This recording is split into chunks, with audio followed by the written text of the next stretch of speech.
My dear friends, thank you all for being here tonight. It's great to be in Texas, the Lone Star State.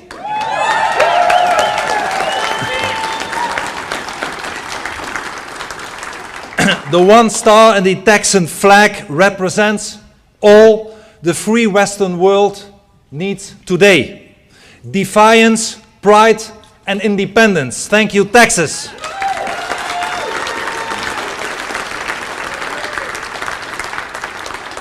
And of course, it is no coincidence that we are in Garland, Texas tonight. It is here that 3 months ago, shortly after the Charlie Hebdo massacre, Islamic activists convened to demand that free speech be curtailed. They want to prohibit cartoons, books, and films which they found insulting.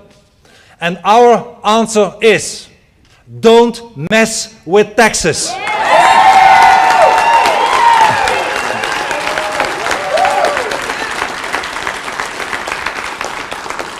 Don't mess with the Free West and don't mess with our freedom of speech.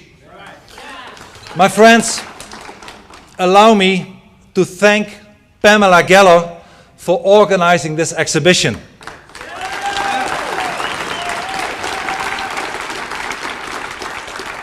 Pamela is an extraordinary woman. I only have a few heroes in my life, but Pamela is certainly one of them. Let us give her a big applause. Thank you, Pamela.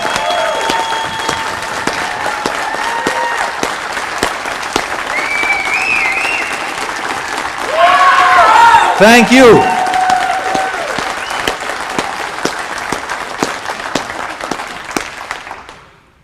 My friends, actually, you are all winners.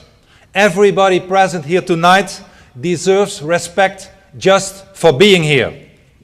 The cartoonists, the participants in this Muhammad contest, all did fantastic work. And all of you are not only talented, but also very brave. For Islam has put a death sentence on depicting Muhammad. But this has not frightened you. And even if it did, it has not stopped you. Because you believe in the freedom of speech. And I applaud you for that.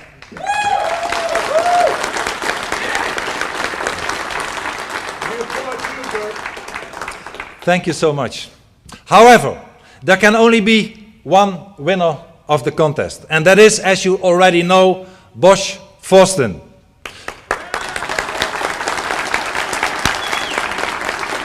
And Bosch knows what he is talking about and what he's cartooning about.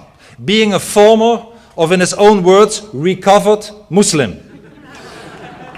I know the fantastic word of Bosch, who, by the way, also created the anti-jihad superhero Pigman.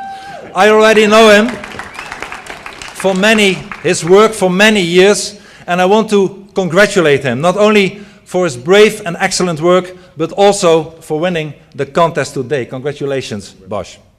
Your statement, my statement, the statement of every single person present in this room here tonight is very clear. We will never allow barbarism. We will never allow Islam to rob us of our freedom of speech. Never.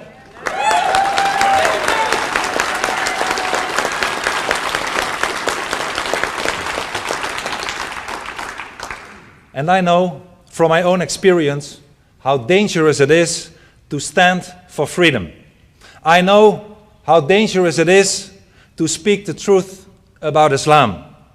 I am on death lists from Al-Qaeda, from the Pakistani Taliban, from terrorists from the Islamic State, only because I tell people the truth about Islam. And the truth is, my dear friends, that Islam has declared war on us, on our Judeo-Christian civilization.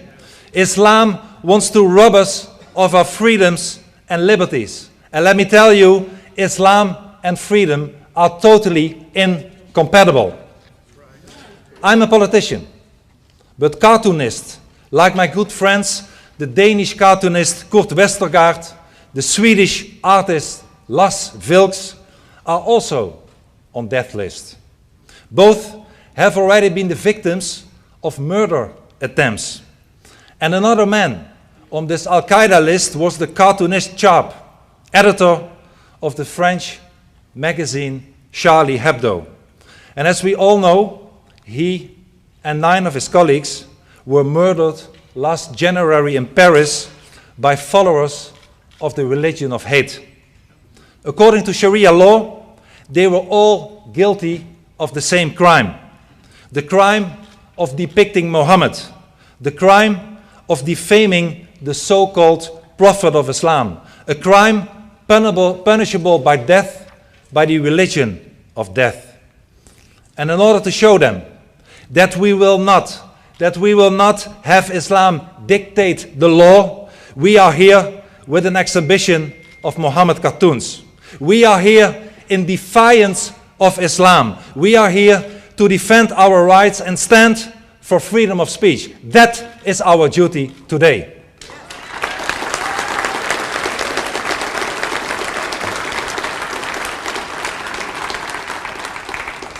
As Ronald Reagan, I believe your greatest president ever,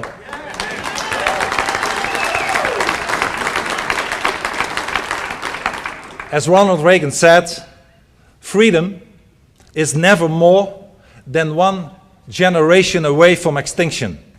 We didn't pass it to our children in the bloodstream. It must be fought for, protected, and handed on for them to do the same. And I am happy that nobody died while watching these cartoons. And this proves that, unlike jihadis, cartoons do not kill people. Cartoons do not kill jihadis, but jihadis kill cartoonists. And that is a huge difference which we should never forget. My friends, Huntington was wrong. It is not a clash between civilization, it's a clash between a civilization and pure barbarism. That is what we are dealing with.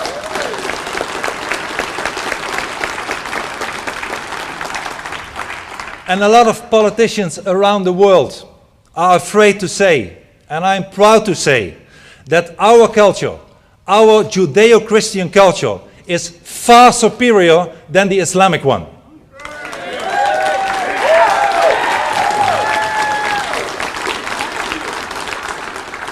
I can give you a million reasons, but here is an important one. We have got humor, and they don't. There really is no humor in Islam. And in 1979, Ayatollah Khomeini devoted an entire radio broadcast to this topic. Allah did not create man so that he could have fun, the Ayatollah said. There are no jokes in Islam, he said on the radio address. There is no humor and no fun in Islam. And for once, the Ayatollah was right.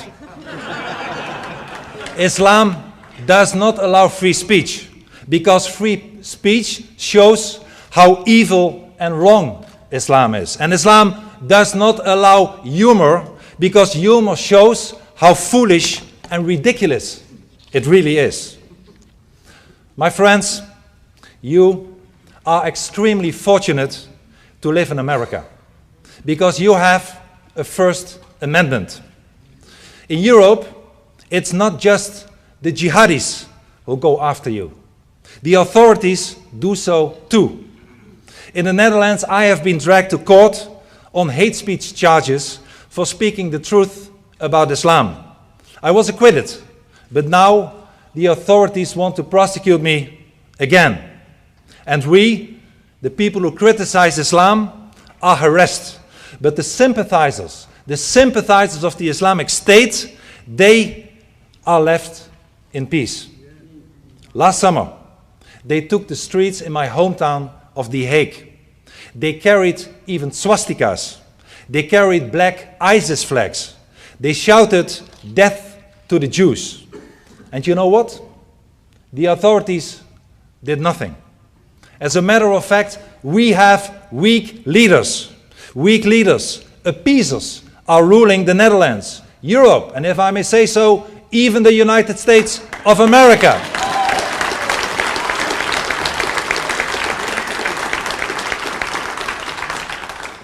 And we have to turn the tide.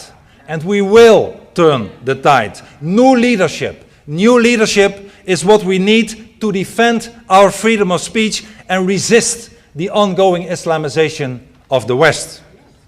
Today, many of our Western leaders want us to shut up. When we tell the truth about Islam, they call it Islamophobia. When cartoonists make drawings of Muhammad, they are accused of provoking people. A few years ago, in my country, the Netherlands, the police even raided a house of a cartoonist. And in his address to the United Nations in 2012, your own President Obama said, and I quote, the future must not belong to those who slander the Prophet of Islam. But we say the future must not belong to the Islam. Do you hear it, Mr. Obama? We say no to Islam.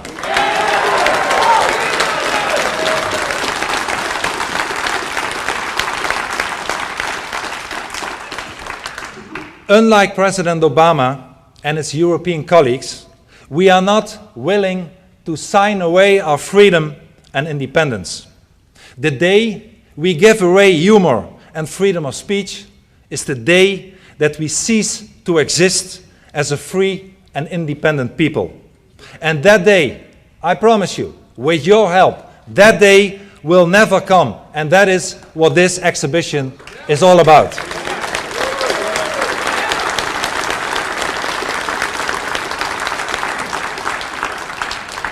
From here, we send a clear message to President Obama and all his colleagues.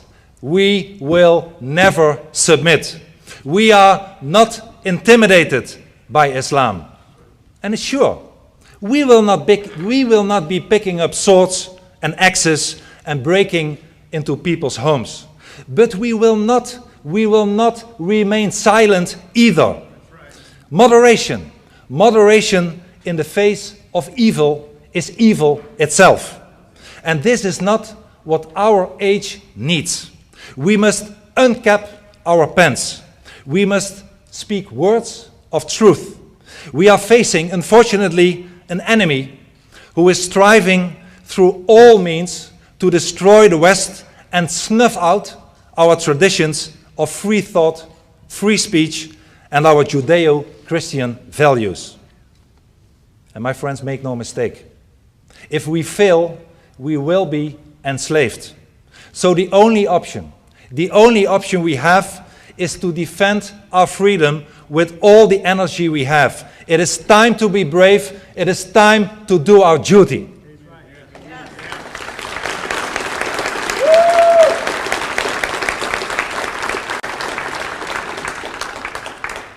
So instead of giving in to fear and adopt the Islamic taboo on depicting Muhammad, I propose that we draw another conclusion. Lift the cause of the fear. Let us de-Islamize our societies. No more Islam, no more mosques, no more Islamic schools. It's time for our own heritage.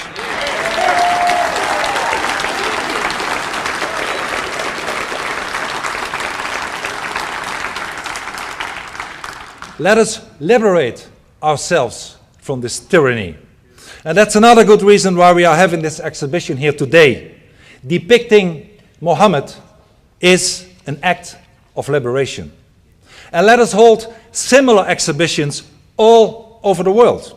From Canada to Australia to Europe. We need a Pamela Geller everywhere in the world.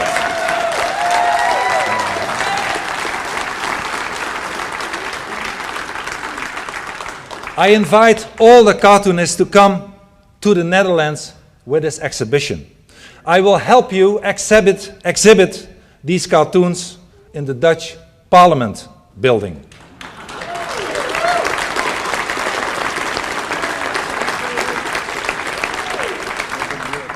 For we have to signal that we will never, never allow Islam to restrict our freedom.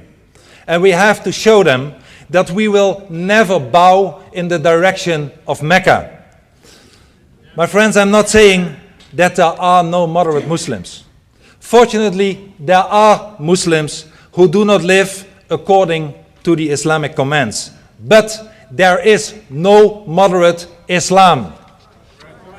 Not all Muslims are terrorists. Not all Muslims are terrorists. But most terrorists are Muslims today. And that is why we say the less Islam, the better. My friends, the Islamic creed obliges 1.5 billion people around the world to take Muhammad as their example. And you know, Muhammad led a gang of robbers who looted, who raped, who killed thousands of people. And historic sources describe orgies of inhumanity. And an example is the genocide of the Jews of Medina in the year 627. And one of the head choppers himself was Muhammad.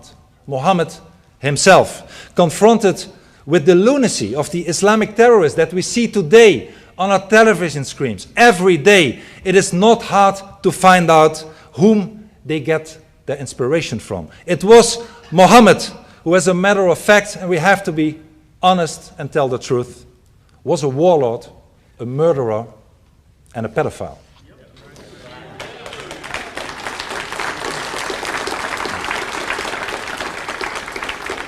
My friends, there is no turning back once one has become a Muslim. For even though Article 18 of the Universal Declaration of Human Rights states that every person has the right to change his religion of belief, in Islam there is only the death penalty for leaving the faith. So let us expose Muhammad.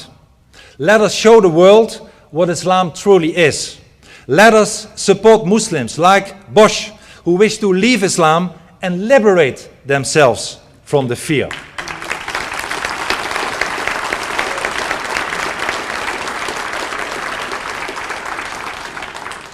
Apostates are heroes, and more than ever, they deserve the support of freedom-loving people all over the world. Muhammad fought and terrorized people with the sword. Today, here in Garland, we fight Muhammad and his followers with the pen. And the pen, the drawings, will prove mightier than the sword.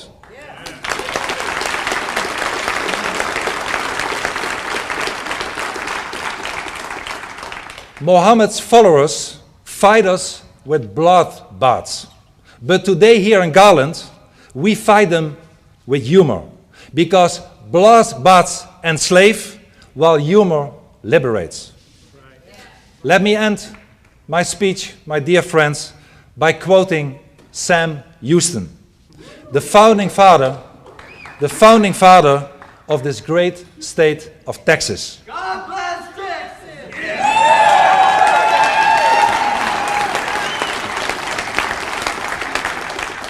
Sam Houston said, Texas has yet to learn submission to any oppression, come from what source it may. And may his words inspire us all today, never ever, never to submit to Islamic barbarism. Thank you very much. Thank you.